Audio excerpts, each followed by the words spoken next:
ওরে বিনু, কিভাবে কি করি বল দেখি। আমি আর তোমাদের কি বলবো দাদা, বলো, আমি তো হচ্ছে ছোট মানুষ। ওরে ওরে, এখন এই বিপদের সময় কি আর কেউ ছোট থাকে? বলছি কি দাদা, নদাই তো অন্য সময় খুব পটপট করে, ওর মাথায় কোনো বুদ্ধি আসছে কি না ওর কাছ থেকে সেটা শোনো। বলছি, কিরে নদাই, তুই আবার চুপ করে বসে বসে কি ভাবছিস বলতো?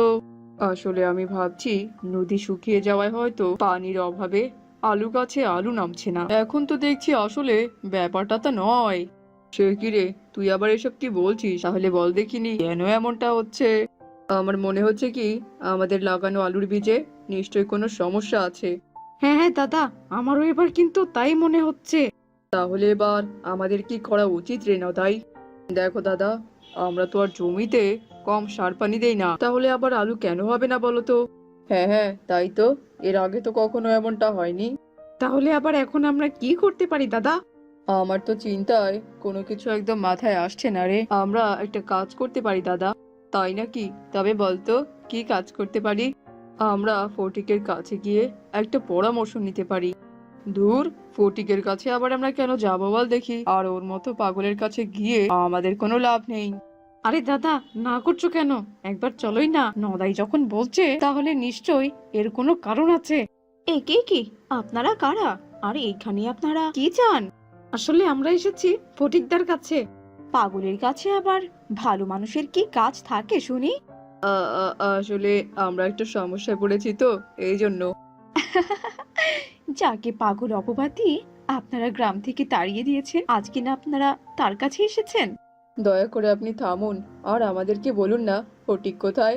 কোথায় আর যাবে, জঙ্গলে গিয়ে দেখুন, কোথাও আছে হয়তো। ও, ওই তো, ওই তো দাদা, ওই দেখো, ফটিক যে ওখানে বসে আছে। হ্যাঁ হ্যাঁ, চল চল, আগে বরং আমরা ওর কাছেই যাই। আরে আরে, এরা আবার কারা? আমি কি চোখে ভুল কিছু দেখছি? না রে ফটিক, তুই একদম ভুল কিছু দেখছিস না রে। সত্যি সত্যি আমরা এখানে এসেছি। এ তো আমার পরম সৌভাগ্য রে, যে তোরা আমার কাছে এলি। বলছি কি ফটিক দা, আমরা যে বড্ড বিপদের মধ্যে আছি গো। তোদের আবার কি বিপদ হলো বল দেখিনি, যার কারণে আবার তোরা আমার কাছে চলে এলি? আসলে আমরা আলু চাষে কোনো ফল পাচ্ছি না, মনে তো হচ্ছে আলুগুলো মাটির নিচে শুকিয়ে যাচ্ছে। একেই বলে হারিয়ে যাওয়া ধন খোঁজা। ধুর, তোমার এই রহস্য ঘেরা কথা আমাদের মাথায় কোনো কিছুই ঢুকবে না গো দাদা, দয়া করে তুমি একটু পরিষ্কার করে বলবে। ওরে, আমি যে তোদেরকে অনেক আগে বলেছিলাম, মাটিতে এত কৃত্রিম সার, তারপর বিদেশি বীজ, এগুলো জমিতে দিস না।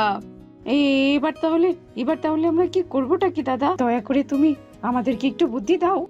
আচ্ছা আচ্ছা, ঠিক আছে, চিন্তা করিস না, তোরা বরং কালকে আয়, আর আমাকে দয়া করে একটু ভাবতে দে। আরে আরে মহেশ, আয় আয়, আমি যে এতক্ষণ থেকে তোদের কথাই ভাবছিলাম। এবার তো আমাদেরকে একটু বল, আমরা কি করতে পারি? আমি যা বলবো তা যদি তোরা শুনিস, তবে জমিতে শুধু আলু নয় রে, আলুর বৃষ্টি হবে। তাই নাকি গো দাদা? তবে বলো বলো, কি সেই কাজ? হ্যাঁ, আমাদের বলো, আমরা তো তোমার সব কথা শুনবো, তুমি শুধু আমাদেরকে একটু বলো। এ কিন্তু বড় কঠিন কাজ, তবে তোদেরকে এ কাজ কিন্তু করতেই হবে। ঠিক আছে ঠিক আছে ফটিক, তুই বল ভাই, আমাদেরকে আর কি করতে হবে? শোন, আজই গিয়ে জমিতে চাষ দিয়ে দিবি, তারপর জমিতে খুব করে গোবরের সার দিবি। কি বলছো কি দাদা, শুধু গোবরের সার?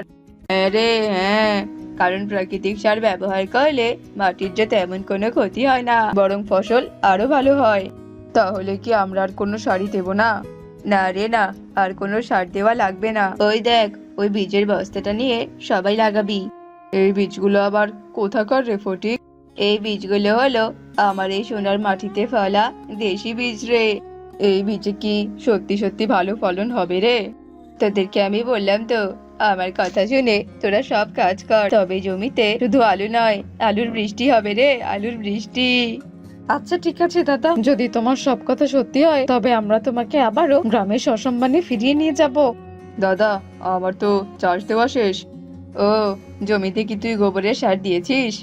হ্যাঁ গো দাদা, সব যে হয়ে গেছে। কিরে বিনু, তোর কি চাষ দেওয়া শেষ? হ্যাঁ হ্যাঁ দাদা, আমি চাষ দিয়ে জমিতে গোবরের সারও দিয়ে দিয়েছি। আরে বাহ বাহ, তোরা তো দেখছি আমার অনেক আগে গিয়েছিস। আচ্ছা, আমরা সবাই মিলে তো ওই পাগলটার কথা মতোই কাজ করছি, না জানি আবার কি হবে। তুমি এবারে দাও তো দাদা, দাও আমাদের বীজ, আমাদেরকে দাও। আমরা বরং জমিতে লাগিয়ে দিচ্ছি। শোন, এগুলো লাগিয়ে একেবারে কাল দেখা করিস নেই। আমি বরং এখন তাড়াতাড়ি বীজগুলো লাগিয়ে ফেলি। কি রে বিনু, গাছ তো মনে হচ্ছে ভালোই হয়েছে, এখন শুধু দেখবার বিষয় যে নিচে কি হবে। হ্যাঁ হ্যাঁ দাদা, তাই তো। তবে মনে হচ্ছে গাছগুলো যখন এত ভালো হয়েছে তবে ফলগুলো নিশ্চয়ই ভালো হবে।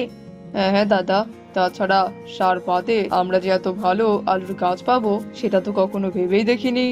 ঠিক বলেছিস, আর তো মাত্র কয়েকদিনের ব্যাপার, তারপরেই না হয় সবটা বোঝা যাবে।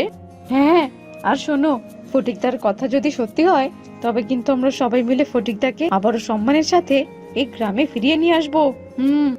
সে না হয় সময় হোক, তবেই দেখা যাবে। আগে আমরা দেখি না কি হয়। এবার তোরা চল তো, সবাই মিলে বাড়িতে যাওয়া যাক। চল চল।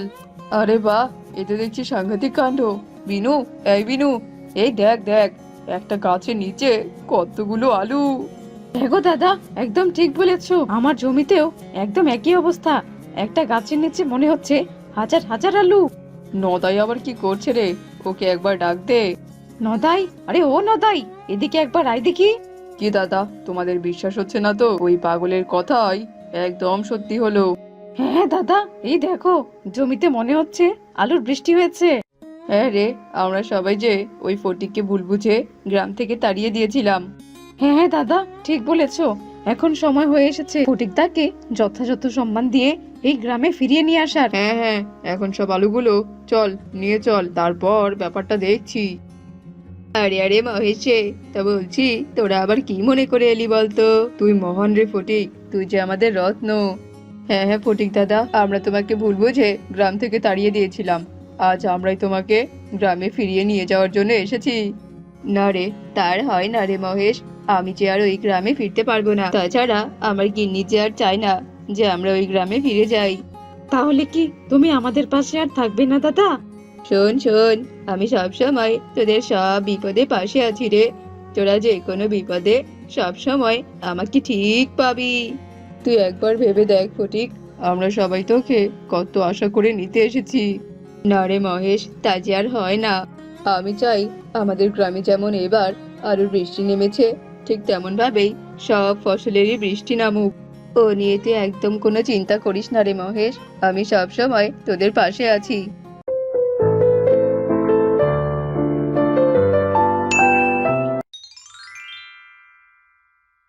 আরে দাদা, এবার তো বেশ ভালো মাছ হয়েছে বল। হ্যাঁ রে, তুই একদম ঠিক কথাই বলেছিস। আর মাছগুলো দেখছি বেশ বড় বড় হয়েছে। দাদা, বলছি কি, তাহলে তো মাছগুলো ধরে নিয়ে বাজারে বিক্রি করতে যেতে হয়। তুই কি বলিস বলতো? হ্যাঁ, আমিও তো তাই ভাবছি। হ্যাঁ গো, তুমি কি সব মাছ তোমার ভাইকে দিয়ে দেবে নাকি? হ্যাঁ, একে কি ভাবি, তুমি আবার এসব কি বলছো? সব মাছ আমাদেরকে কেন দিয়ে দেবে বলো তো? এতে তো তোমাদেরও ভাগ আছে বলো। বউ, তুমি আবার এভাবে কেন বলছো বলো তো? যাও, আমার জন্য খাবার বাড়ো, আমি আবার কাজে যাব।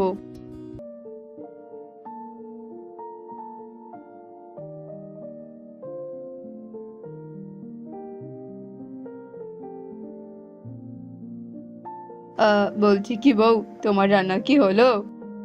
হ্যাঁ গো, হয়ে গেছে। তুমি বরং বসো, ভাত খাবে।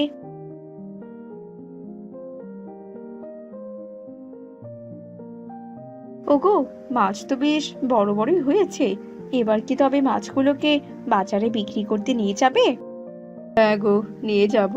কিন্তু ভাবি যেভাবে আমাদের পিছনে লেগেছে, তাতে তো মনে হচ্ছে আমাদের দুই ভাইয়ের সম্পর্ক আর বেশি দিন টিকে থাকবে না। হ্যাঁ গো, তুমি একদম ঠিক কথাই বলেছো। ভাবি তো সবসময়ই আমার সঙ্গে কেমন ঝগড়া করে। তা করুক, তুমি না হয় তোমার মতো করে কাজ করে যাবে। বলি কি, শোনো, এখনো সময় আছে। তোমার ভাইকে সব সম্পত্তি ভাগ করে দাও। আচ্ছা বউ, তুমি সব সময় ওদের সঙ্গে এইভাবে ঝগড়া করতে থাকো কেন বলো তো? ও, এখন আবার সব দোষ আমার, তাই তো? বলি, আমি সারাদিন খেটে খেটে মরি, আর নবাবজাদি সারাদিন একটু কাজ করতে চায় না। এইসব যন্ত্রণা সহ্য করতে আর আমি পারবো না। যত সব। কি বলছো কি? ছোট বউয়ের এত বড় সাহস যে আমার বউকে হুকুম করে? ও, তা আবার বলছে কি আমি তোমাকে? আমি কি আর তোমাকে এমনি এমনি এসব কথা বলছি নাকি? হ্যাঁ না, এবার তো এর একটা ব্যবস্থা দেখছি করতেই হবে।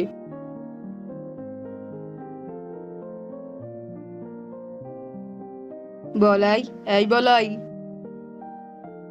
হ্যাঁ দাদা, বলো বলো কি হয়েছে? কি হয়নি সেটাই বল। তোর বউটা সারাদিন আমার বউকে হুকুম করে। এইসব আবার তুমি কি বলছো কি দাদা? হ্যাঁ, আমি একদম ঠিক কথাই বলছি। শোন, অনেক হয়েছে, আর নয়। শোন, আজ আমরা এই খালের সমস্ত মাছ মেরে দুই ভাই মিলে ভাগ করে নেব। আচ্ছা, ঠিক আছে। আমিও আর পারছি না।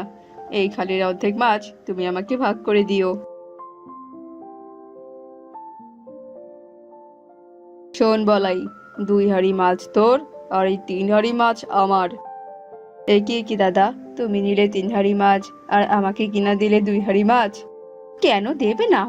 তোর বউয়ের মতো আমি কুড়ে নাকি? আমি বেশি কাজ করেছি, আর তাই তো বেশি মাছ আমার স্বামী নেবে। ওগো, যা দিচ্ছি তাই বরং নিয়ে নাও। এই নিয়ে যান, নিয়ে যান। নিজের বাড়িতে চাষ করা একদম টাটকা টাটকা মাছ। নিয়ে যান, নিয়ে যান। একে কি সকলে আবার বলাইয়ের থেকে মাছ কেন নিচ্ছে? মাছ তো একই। আরে ও দাদা, আমার থেকে মাছ নিয়ে যান। বলছি কি, তোমার মাছ আবার কত করে? একদম সস্তা, একদম 5 টাকা কেজি। কি বলছো কি, 5 টাকা কেজি? এই সকলে শোনো শোনো, সুজয় কি না 5 টাকা কেজিতে মাছ বিক্রি করছে।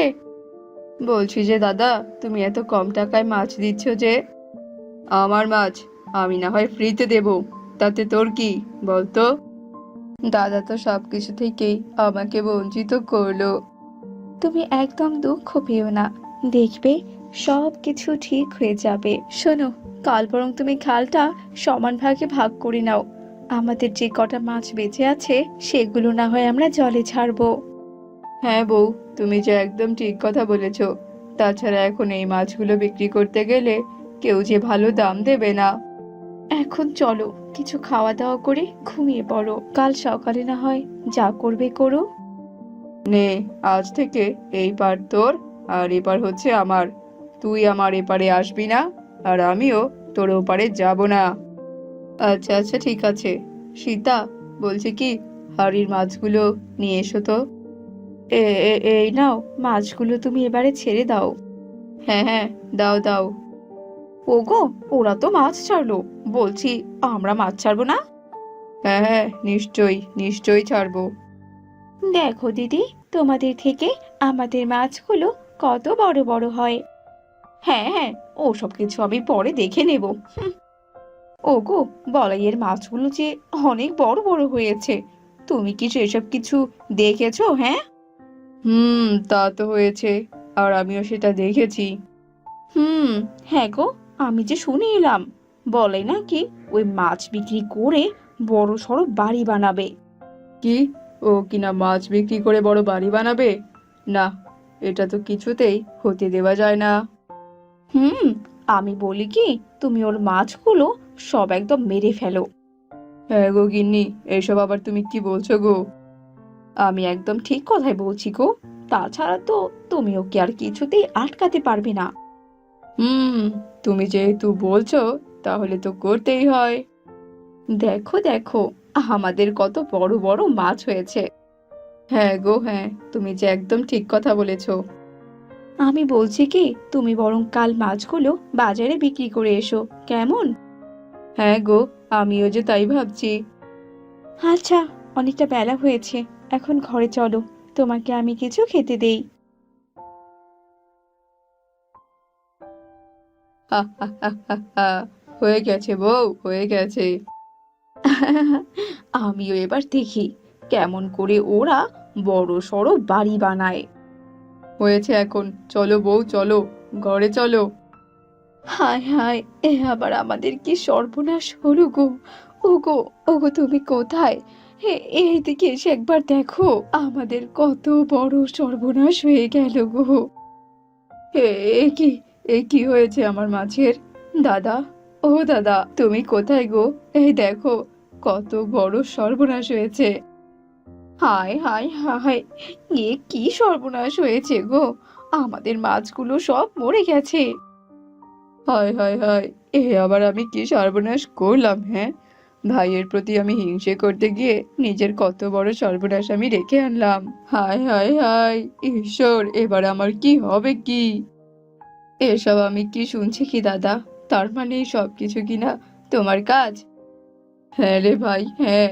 আমি যে তোর ভাবির কথা শুনে কাল রাতে তোর মাছের ঘেরে আমি বিষ দেই, কিন্তু আমার যে মনে ছিল না তোর পাশের জল আর আমার পাশের জল একই। হায় হায় হায় ঈশ্বর, এ কি সর্বনাশ হলো আমার! দাদা, তোমাকে আমি কতবার করে বলেছিলাম হিংসে করো না, হিংসে ভালো নয়, হিংসা করলে নিজেরই ক্ষতি হয়। আমাকে তুই ক্ষমা করে দিস রে ভাই। এই জন্য যে লোকে বলে অতি হিংসা সর্বনাশ ডেকে আনে।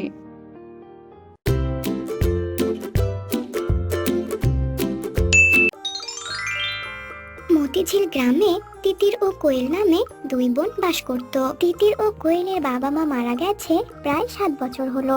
দুই বোন মাঝে মাঝে সময় পেলে ঘুরতে যেত। এভাবে আজও রূপসা নদীর তীরে ঘুরতে এসেছে। দিদি, আমায় ওই নদী থেকে পদ্ম ফুল তুলে এনে দে না দিদি। আমার ওই পদ্ম ফুলগুলো ভীষণ ভালো লাগছে। কিরে দিদি, এনে দে না একটা পদ্ম ফুল। হ্যাঁ রে বোন, তুই একদম ঠিক কথা বলেছিস। আজ আমরা অনেক মজা করলাম। আর তুই পদ্ম ফুল নিবি? দাঁড়া বোন, একটু অপেক্ষা কর, আমি নদী থেকে এক্ষুনি তোকে পদ্ম এনে দিচ্ছি। এই বলে তিতির কোয়েলের জন্য পদ্ম ফুল নিতে নদীতে নামে। আর নদী থেকে পদ্ম ফুল তুলে হাতে নেয়। আর সাথে সাথে তিতির একটা পদ্ম ফুলে পরিণত হয় আর নদীতে ভাসতে থাকে। কিন্তু কোয়েল সব কিছুই বুঝতে পারে না। দিদি, এই দিদি, কোথায় গেলি তুই? আমি তোকে দেখতে পাচ্ছি না কেন? দিদি, হ্যাঁ দিদি। আচ্ছা, দিদি আবার নদীর জলে ডুবে গেল না তো? এখন আমি কি করে দিদিকে খুঁজে পাবো? দিদি, হ্যাঁ দিদি, কোথায় গেলি তুই? এসব বলে কোয়েল কাঁদতে থাকে। আর কাঁদতে কাঁদতে কোয়েল সেখানে জ্ঞান হারিয়ে ফেলে। এরপর বেশ কিছুক্ষণ কেটে যায়। কোয়েলের যখন জ্ঞান ফেরে তখন কোয়েল দেখতে পায় যে সে একজন ভৈরবী মায়ের কোলে মাথা রেখে শুয়ে আছে। আর ভৈরবী মা কোয়েলের মাথায় হাত বুলিয়ে দিচ্ছে। বাছা, কি হয়েছে তোর? তুই এমন অজ্ঞান হয়ে পড়েছিলি কেন? কি হয়েছে তোর, বল আমাকে। এরপর কোয়েল তিতিরের অদৃশ্য হয়ে যাওয়ার কথা ভৈরবী মাকে খুলে বলে। কি সর্বনাশ বাছা, তোর বোন নদীর পদ্ম ফুল তুলতে যাওয়াতে তো খুব বড় ভুল করেছে। কারণ ওই নদীটা যে এক জাদুই নদী। আর ওই নদীতে যত পদ্ম ফুল দেখছিস সব পদ্মমাতার সন্তান। তাই কেউ যদি ওই নদীতে নামে বা পদ্ম ফুল তোলে তাহলে পদ্মমাতা ভীষণ রেগে যায় আর তাকে পদ্ম ফুল বানিয়ে দেয় আর নদীর জলে ভাসিয়ে রাখে। এসব আপনি কি বলছেন ভৈরবী মা? তাহলে কি আমার দিদিও পদ্ম ফুল হয়ে গেছে? আর নদীতে আমার দিদি পদ্ম ফুল হয়ে ভেসে আছে? কিন্তু ওই নদীর এতগুলো পদ্ম ফুলের মধ্যে আমার দিদি কোনটা? আমি আমার দিদিকে দেখতে চাই। অস্থির হোস না বাছা, চল আমার সাথে, তোর দিদিকে আমি দেখাচ্ছি। এরপর ভৈরবী মা কোয়েলকে নিয়ে রূপসা নদীর ঘাটে যায় আর একটা পদ্ম ফুলের দিকে তাক করিয়ে বলে, বাছা, ওই পদ্ম ফুলটাই হলো তোর দিদি। ভৈরবী মায়ের কথা শেষ হতে না হতেই পদ্ম ফুলটা কথা বলে ওঠে। বোন, আমি তোর দিদি, আমায় চিনতে পারছিস না বোন? আমি তোর দিদি, দেখ আমায়। দিদি, হে দিদি, আমি তোকে ছাড়া থাকবো কি করে বল? না, আমি তোকে ছাড়া থাকতে পারবো না। আমি আসছি দিদি, তোর কাছে যাব। এই বলে কোয়েল রূপসা নদীতে নামতে ধরে। কিন্তু ভৈরবী মা কোয়েলকে আটকায় আর বলে, বাছা, তুই কি পাগল হয়ে গেছিস? তোকে আমি বললাম না এই নদীতে নামলে পদ্মমাতা তাকে পদ্ম ফুল বানিয়ে দেয়? তুইও কি পদ্ম ফুল হয়ে যেতে চাস নাকি? তোর দিদিকে তুই কি করে রক্ষা করবি? তোর দিদিকে তুই মানুষ বানাতে চাস না? হ্যাঁ ভৈরবী মা, আমি তো চাই। আমি পদ্ম ফুল হতে চাই না, আমি আমার দিদিকে বাঁচাতে চাই। কিন্তু ভৈরবী মা, আমি আমার দিদিকে বাঁচাবো কি করে? কি করে আমার দিদি আগের রূপে ফিরে আসবে বলুন ভৈরবী মা? বলছি বাছা, তোর বোনকে মানুষের রূপে ফিরিয়ে আনার একটি উপায় আছে, আর তা হলো 7 রঙের আম। 7 রঙের আম? কিন্তু 7 রঙের আম দিয়ে কি হবে ভৈরবী মা? অনেক কিছু। এই 7 ফলের আমি যে পদ্ম ফুলের মাথাকে ধ্বংস করে অনেক কিছু। এই পদ্ম ফুলের বিষই যে পদ্মমাতার ভেতরের জাদু শক্তিকে ধ্বংস করে পদ্মমাতাকে আবার ঠিক করবে। আর পদ্মমাতাকে স্বাভাবিক অবস্থায় ফিরে আনবে। আসলে বাছা, পদ্মমাতা ছিলেন খুবই ভালো মনের মানুষ আর দয়ালু, কিন্তু পদ্মমাতা ভুল করে এখানে এসে রাক্ষসীর দেওয়া বীজ ফল খেয়ে ফেলে। আর ওই বিষ ফল খাওয়ার ফলে পদ্মমাতার ভিতরের দয়ালু রূপটা হারিয়ে যায়, আর পদ্মমাতা রাক্ষসীর মতো আচরণ করতে শুরু করে। আর কেউ সামান্য ভুল করলেও পদ্মমাতা তাকে অনেক ভয়ঙ্কর শাস্তি দেয়, যেমনটা সে তোর দিদিকেও দিয়েছে। তাই পদ্মমাতার ভিতরের রাক্ষসী রূপটাকে পাল্টে ভালো রূপটাকে ফিরিয়ে আনতে হবে, তবেই তিনি তোর বোনকে মানুষে পরিণত করে দেবে। আর পদ্মমাতা ছাড়া তোর দিদিকে যে কেউ মানুষে পরিণত করতে পারবে না। তাই যে করেই হোক তোকে ওই 7 রঙের আমের মধ্যে নীল রঙের আমটাই আনতে হবে, আর কৌশলে সেই নীল আমটা পদ্মমাতাকে খাওয়াতে হবে, আর পদ্মমাতার দয়ালু রূপটাকে জাগিয়ে তুলতে হবে। সেসব তো বুঝলাম ভৈরবী মা, কিন্তু ওই 7 রঙের আম আমি কোথায় পাবো? বলুন ভৈরবী মা। শোন বাছা, এখান থেকে 200 মাইল দূরে রয়েছে 7 রঙের রাজ্য, আর সেই রাজ্যে আছে রাজমাতা, যার কাছে আছে মায়া আম গাছ। যেই আম গাছে আছে 7 রঙের আম, আর ওই 7 রঙের আমের মধ্যে নীল আমটা তোকে নিয়ে আসতে হবে। এরপর কোয়েল ভৈরবী মায়ের কথা মতো 200 কোষ পাড়ি দিয়ে ওই 7 রঙের রাজ্যে পৌঁছায়। তারপর কোয়েল অনেক খোঁজাখুঁজি করার পর রাজমাতার মহলে গিয়ে পৌঁছায়। কি রে তুই এখানে কেন এসেছিস? এখানে তো সাধারণ কোনো মানুষ আসে না, তুই কি সাহায্য চাইতে এসেছিস নাকি? কি সমস্যা তোর? এরপর কোয়েল রাজমাতাকে সব কথা খুলে বলে, আর রাজমাতার কাছে ওই 7 রঙের আমের মধ্যে নীল রঙের আমটা চায়, আর রাজমাতার কাছে ওই 7 রঙের আমের মধ্যে নীল রঙের আমটা চায়। আর কোয়েলের এমন সততা ও দিদির প্রতি এমন মায়া দেখে রাজমাতার অনেক মায়া হয়। তারপর রাজমাতা 7 রঙের আমের গাছ থেকে নীল রঙের আমটা কোয়েলকে দিয়ে দেয়। তারপর কোয়েল রূপসা নদীর তীরে ফিরে আসে, আর পদ্মমাতাকে ডাকতে থাকে। পদ্মমাতা, পদ্মমাতা, কোথায় আপনি? দয়া করে প্রকট হন, দেখা দিন আমায়। কোয়েলের এমন ডাক শুনে পদ্মমাতা প্রকট হয়, আর রেগে গিয়ে বলে, কে রে তুই? আমায় এভাবে ডাকছিস কেন? হ্যাঁ, আর তুই এই নীলামটা নিয়ে এখানে এসেছিস কেন? পদ্মমাতা, আমাকে এই নীলামটা আপনাকে দেওয়ার জন্য রাক্ষসী মাতা আমাকে এখানে পাঠিয়েছে, তাই রাক্ষসী মায়ের কথা অনুযায়ী এই নীলামটা আপনি গ্রহণ করুন পদ্মমাতা। রাক্ষসী মায়ের কথা শুনে পদ্মমাতা আর দেরি না করে কোয়েলের হাত থেকে নীল রঙের আমটা নিয়ে খেয়ে ফেলে। পদ্মমাতা যেই না নীলামটা খেয়েছে তখনই রাক্ষসী রূপ কেটে গিয়ে দয়ালু রূপ ফিরে পেয়েছে। কে মা তুই, আর এখানে কি করছিস? এরপর কোয়েল পদ্মমাতাকে সব কথা খুলে বলে। যদিও বা আমি আগের সব কথা ভুলে গেছি, তাও মনে হচ্ছে আমি তোর দিদির সাথে অনেক বড় অন্যায় করেছি। তবে তুই কোনো চিন্তা করিস না, আমি এক্ষুনি তোর দিদিকে মানুষ রূপে ফিরিয়ে আনছি। এই বলে পদ্মমাতা তিতিরকে পদ্মফুল থেকে মানুষে পরিণত করে দেয়। এরপর পদ্মমাতা খুশি হয়ে কোয়েলকে কিছু স্বর্ণমুদ্রা দেয়, আর পদ্মমাতা স্বর্ণমুদ্রা দিয়ে সেখান থেকে চলে যায়। আর তিতির ও কোয়েল স্বর্ণমুদ্রা নিয়ে খুশি মনে বাড়ি ফিরে যায়।